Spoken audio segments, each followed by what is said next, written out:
All right, so we got a 2005 Honda Accord here, and she's trying to get it inspected, and it has a code. Someone had scanned it for her, came up with a knock sensor code, so I'm just going to go ahead and verify that real quick. And you can see here it does have the PO 325 knock sensor number 1, no signal. So we're gonna go. I'm gonna go ahead. It's kind of hard to get to on these. You got to remove the upper intake manifold. So I'm going to remove that, and then we'll try to test it with a scope and see what we come up with.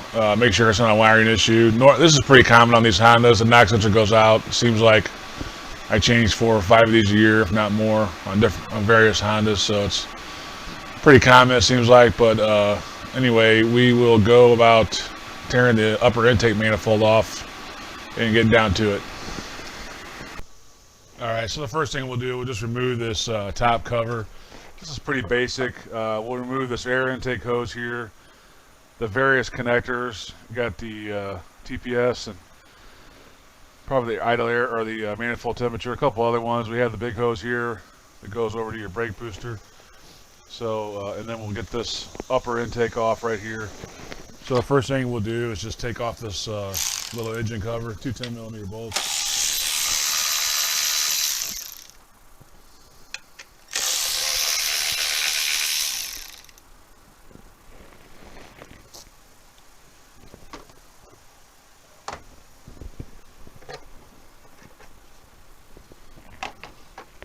Okay, set that off to the side.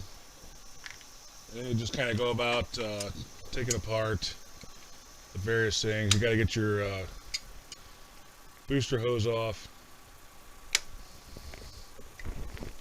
Kind of set that off to the side. You got a 10mm down here for this wiring harness. That has to come loose. You have a couple harnesses where you just press on the end of them and they slide right out. You have this EG or the throttle body vacuum needs to come off. Like I said, it's just a bunch of various things. I gotta get a smaller 10mm for that.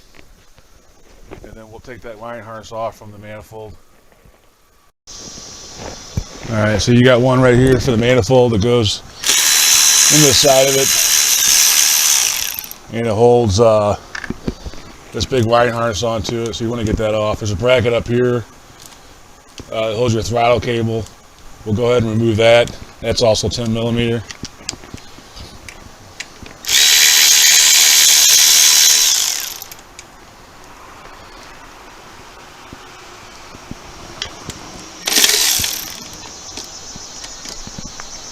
Man, this one's tight.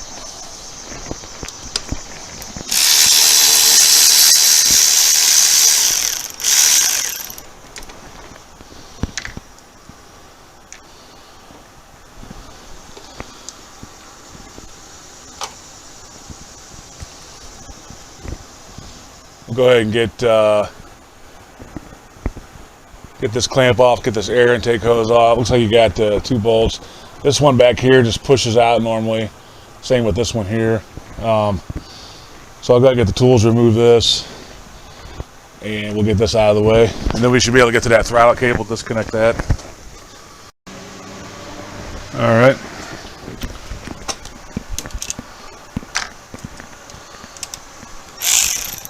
These clamps are a 5.5mm, if you didn't know.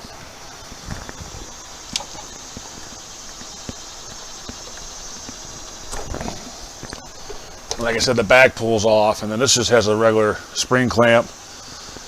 And this here just pulls right out of the boot. No need for tools or anything on that. So you'll have a few more hoses to get off of your throttle body before you. I think we'll just remove the throttle body off of here, make it a little bit easier, and then we won't necessarily have to pull this coolant hose and all that stuff off. So I think those are 12mm, and they are. Let's go ahead and pull those off real quick.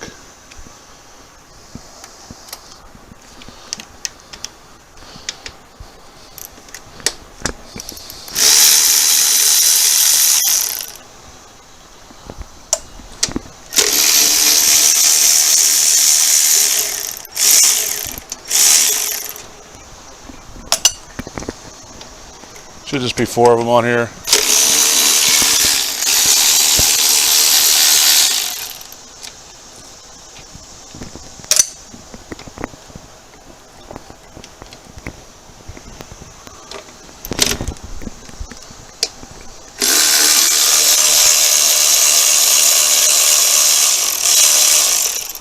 Now you could leave the throttle body on and just remove it with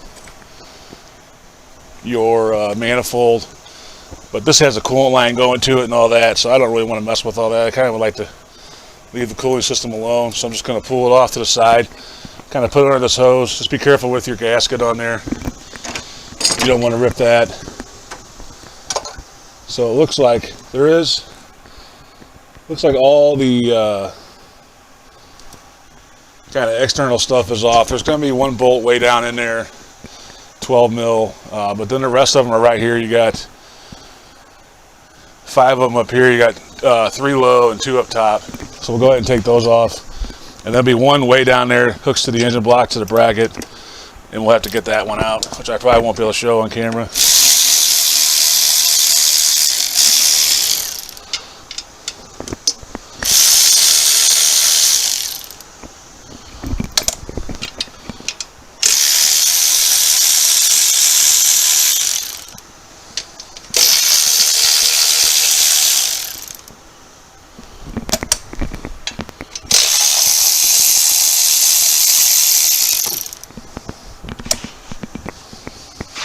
Alright, like I said, there's one way down there, and there should be 2 harness connectors hooked to it. We'll have to unhook those and get that bolt down there, and then this manifold should pull off. You can see it's pretty loose already, so I'll address that and kind of show you, and then we'll pick it back up. Alright, so here's the manifold removed. This one does have a vacuum line on the back here. See if I can show you. It's got one here, just a simple vacuum line. Pull that loose, and then you can set this off to the side. And here's that bracket I was talking about. Someone had already taken this apart before. There's a bunch of weird wiring in here to the starter. So someone's been in here and messing with it before. They didn't put the bolt back on this bracket. Normally, see, this sits down in here like this, like that. There's a bolt that goes up to the manifold, and then there's a bolt down there on the block that goes in this hole right here, 12 millimeter. And what you wouldn't want to do is take this one off and then unplug this connector here and pull the manifold up with this bracket on there. But someone had already taken this off, so I'm going to have to find a bolt and put that back. And there's some kind of weird wiring in here. Maybe goes to the start, so maybe it's a remote start or alarm of some type. And right in here,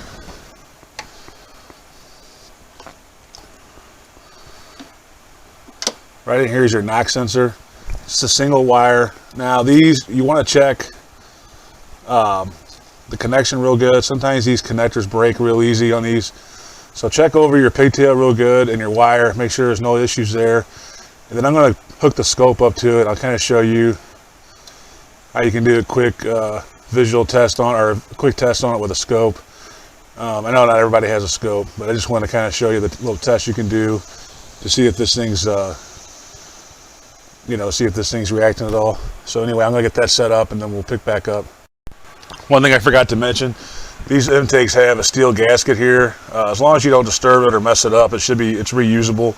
So just keep an eye on it, make sure there's nothing wrong with it, and then you should be able to reuse it. It's a steel gasket. So I just wanted to mention that before we go any farther. Alright, so you can see here, I got the Hantek hooked up to the knock sensor. I am back probed into the single wire on the knock sensor, then I'm grounded out to the starter. This here is a waveform of what a normal knock sensor would look like.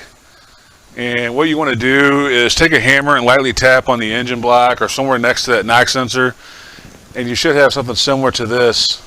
This is hooked up to line 1 right here. So what you're going to do is watch this line right here. And we should have some pretty good highs and lows here, spikes in the waveform. If we're hitting the engine, you don't want to, you don't have to beat on the engine real hard. Just tap on it. We should see some kind of activity like that. So keep an eye on this right here, and we'll kind of see if it does anything. And you can see there, I don't know if you can even see it. It's barely.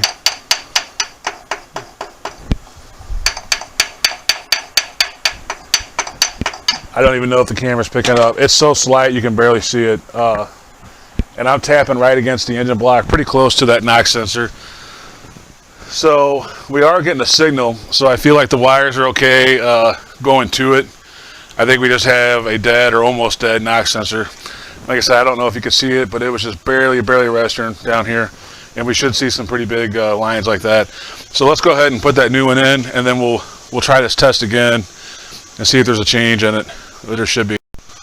All right, so this is the old one, so it looks like it's a 24 millimeter. So just go get yourself a 24 millimeter socket extension and go ahead and unscrew that.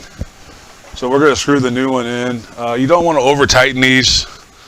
You don't want to over tighten these or you can mess them up. So I'll get the exact torque spec here in a second for you. But just get these down snug, and then I think it's around 25 foot-pounds of torque to tighten these, but I'll double check that after I install this and let you know. Alright, so I got the new sensor installed. The torque spec on that is 23 foot-pounds of torque when you're installing that. So anyway, I got the scope hooked back up, and you can see, like I said before, this is what you want to see on this line here. I'm in channel 1, so channel 1 is hooked to the new knock sensor. So I'm just going to tap the engine block, and what you're going to see, I've already done it, you're going to see large spikes like this. And we didn't see that on the last one. So, see those large spikes up and down? If we would slow that down, you could see that it would match up almost perfectly with this top one here. So, what we had was just a lazy or almost dead knock sensor on this thing. This new one, this kind of confirms our suspicions with it. And I'm using the Hantek 1008C scope. It's hooked up underneath this laptop here. It's right here. This is a 8-channel scope. It's probably one of the cheapest automotive scopes you can get. It's an entry-level scope. The actual scope itself is not bad at all. It comes with kind of cheap leads on it. You'll want to replace those. And the software is not the greatest on it.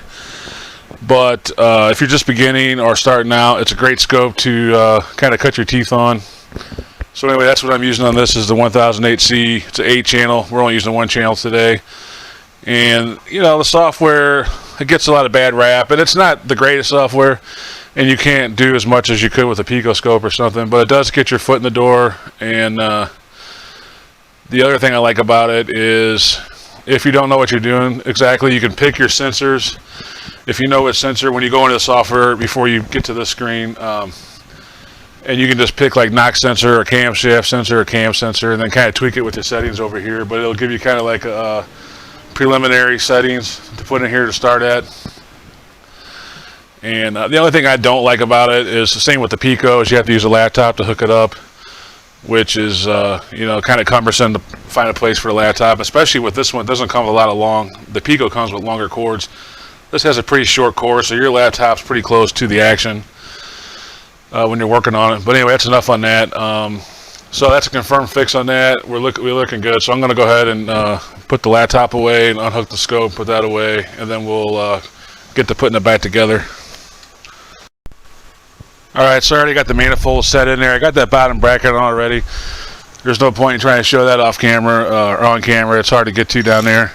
So I'm just going to go ahead and tighten everything up. I got the 5 bolts in on your upper intake manifold. And like I said, that has a steel gasket on it, so you should be able to reuse that, no problem.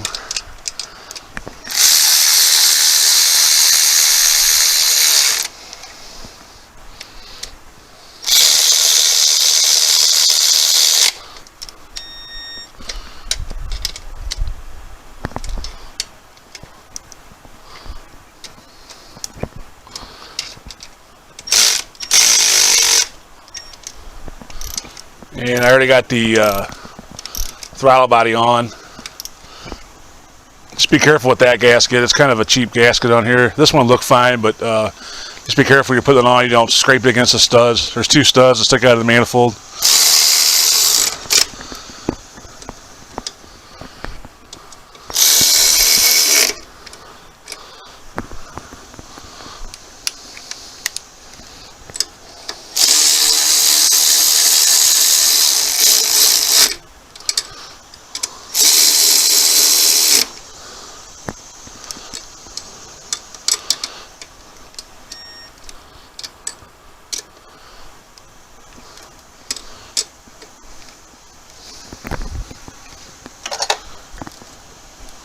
Got your 2 2mm bolts for the throttle cable bracket.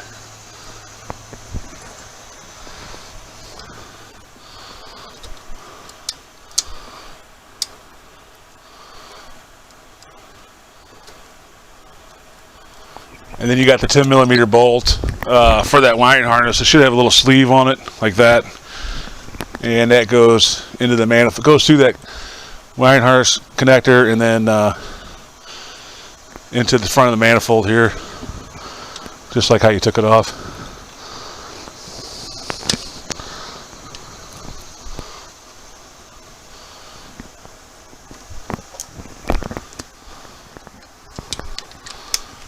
Switch over 10 mil.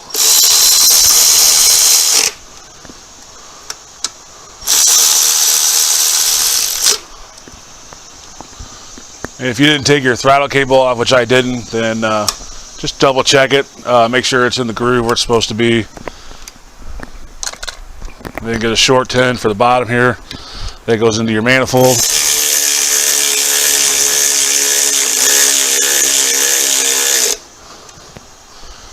All right, and then you got a couple plugs. Got this one here that goes to your throttle body.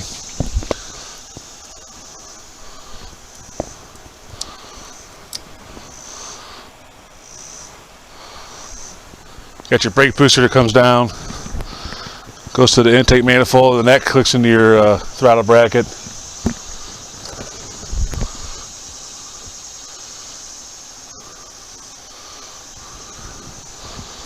I don't know if I mentioned it. Remember, this manifold had a vacuum line on the inside. When you pulled it off, that one took back up, of course. I put that back up. Now it looks like it's just a couple connectors.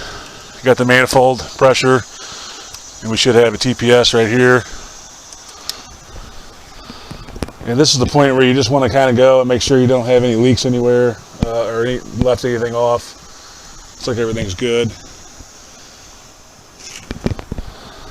There's not a whole lot to take off on these. And then if you got the throttle by wire, you don't even have this cable here. So looks like everything's back on. So we'll put the intake hose back on. Again, this just pushes in. It should pop into this. And you got the one here that pops in. And then this just has a regular spring on. There's nothing to take loose. You just press it on.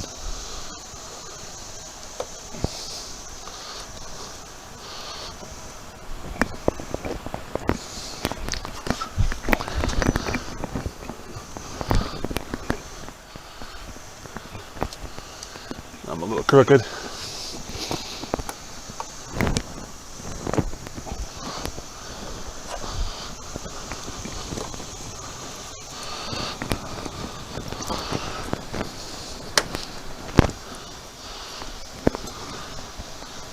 Alright, and this has a tab in the front, a rubber tab.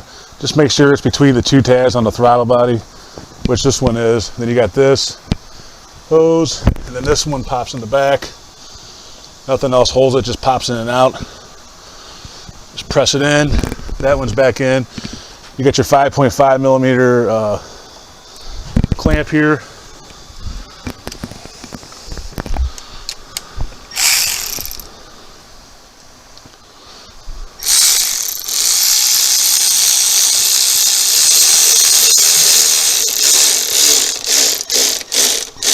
Don't go too crazy on these. These will snap. It's a really thin bolt, small bolt. So if you get too much torque on that, it'll snap. So that's it. All we have now is the engine cover. So I'll go ahead and put that on real quick.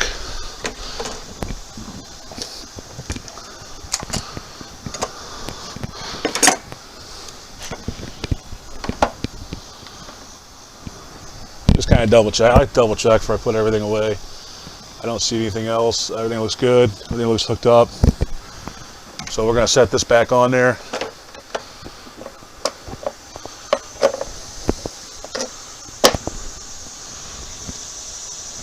Got the two 10mm bolts. So this can be seem like kind of a daunting task if you're not used to doing this kind of work, or if you're doing it at home. It's really not that bad. When some people say you take the intake manifold off, you start having nightmares or get a little nervous. On these, you're just taking off the upper intake. You're not even disturbing the fuel injectors. That's on the lower part. So this is pretty common. Now, if you have to take, it feels like these cars, you're always pulling that off. If you have a bad starter, you have to pull that off, knock sensor. So anyway, this is all back together. So we'll get in the launch. We'll turn it on, clear the codes, and take it for a short drive and make sure it doesn't come back, which I don't think it will. We've already seen on the scope that the other sensor was dead or almost dead, barely registering. So yeah, this is, like I said, people sometimes freak out. Oh, I gotta take the manifold off. Like I said, this is a pretty basic, easy job. There's so many other manifolds that are much harder than this. Just take your time. There's not a whole lot of connections going to this. Of course, it depends on the year. There may be different things on yours compared to this one. This is an 05. I know the later systems had drive-by-wire, so you don't have this cable.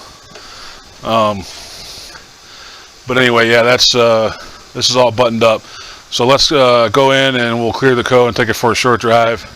Make sure it doesn't come back. She can't have the engine light on because in Missouri here in St. Louis we have to have no check engine light to pass inspection if you're 95 on up. So this is an 05, so she has to have that off. So anyway, we'll pop in there real quick with the launch, clear the code, take it for a short ride, and we'll see what happens.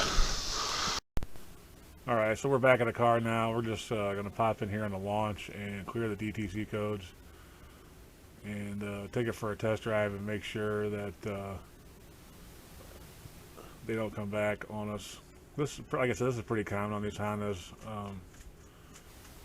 Change quite a few of these a year. So right now I'm just going to recheck it, make sure that's cleared. You can see there's no trouble code.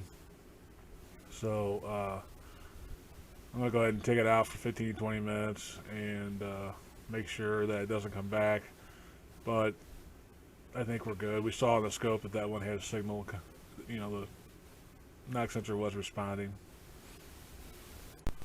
Alright, so I'm actually moving right now, so it's a little bit choppy, the camera, but you can see here I'm graphing the knock sensor on the launch, and when I give it more throttle, you can see the voltage spikes up. Now we could have done this instead of using the scope, obviously, and check the old one, but I just wanted to get the scope out and kind of show the two different ways you can do this. I mean, both ways you're going to need either a nice scan tool or, you know, some kind of scope. But we could have done this also, instead of using a scope, we could have drove it with this and tested to make sure, see if we had any kind of signal using this, you know, using the data stream. But anyway, that's another way to test it and make sure it's working. Alright, so we're back from our test drive. I'm just going to pop in here and make sure there's no more you know, that didn't come back. The check engine light's not on the dash, but you can still have a pending code. So we're just gonna go ahead and read the data and see, make sure there's nothing in here. And you can see there's no trouble code, so this car is good to go. And this is just kind of a way, like I said, you can use a scope or a scan tool. It's kind of nice to have all these different options nowadays to do diagnostic and kind of test things out. The scopes are nice to have. Sometimes I just don't feel like dragging the laptop out. I'd like to get maybe a handheld scope at some point. There's not a lot of options out there for that. I'm surprised no one's, besides like the Vantage or the Bismo. But anyway, This one's a confirmed fix. We'll go ahead and give this back to her. She can get this hoopty inspected and get it on the road. And please like and subscribe, and we'll see you on the next one.